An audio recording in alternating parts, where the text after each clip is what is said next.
Doctor দেখাতে নিয়ে যাবে, আবার ও বলছে আমি খরচা দেব, আমাকে বলছে আমি খরচা দেব, তোমাদের খরচা লাগবে না, আমি সবাইকে এরমভাবে হেল্প করি। ওকে ভূতের মাসি আজকে আসলাম গো, ভালো থেকো, তোকে দেখো, টাটা বাই বাই। ঠিক আছে জয়, ঠিক আছে। আমাকে বলছে যে শুভরাত্রি, গুড নাইট জয়। তো ও আমাকে বলছে উড়িষ্যার কটকে ডাক্তার দেখাতে নিয়ে যাবো, যা খরচা পড়বে সব আমি দেব, চিকিৎসার খরচা আমি দেব। আর আমরা এরমভাবে মানুষকে হেল্প করি, এইভাবে বলছে, আমি সরকারি চাকরি করি, আমরা এইভাবে মানুষকে হেল্প করি, এরমভাবে আমার সাথে এরকম লাইভে কথা বলেছে। তাহলে বলে এরকম মিথ্যে মিথ্যে কথাগুলো লাইভে এসে বলেছে। পিঙ্কি আমি হচ্ছি গরিবের ছেলে, আমি যেটা করি সেটা সত্যি কথা বলে দিয়েছি,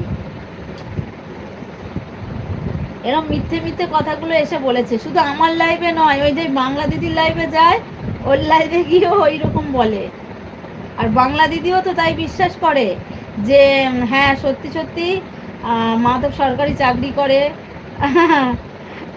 ওই বাংলা দিদিও বিশ্বাস করে যে মাধব সত্যি সত্যি সরকারি চাকরি করে।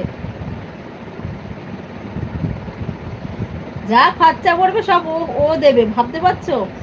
বাসে করে নিয়ে যাবে উড়িষ্যার কটকে চিকিৎসা করাতে, যা খরচা পড়বে সব ও দেবে। আর এরমভাবেই নাকি ও মানুষকে হেল্প করে।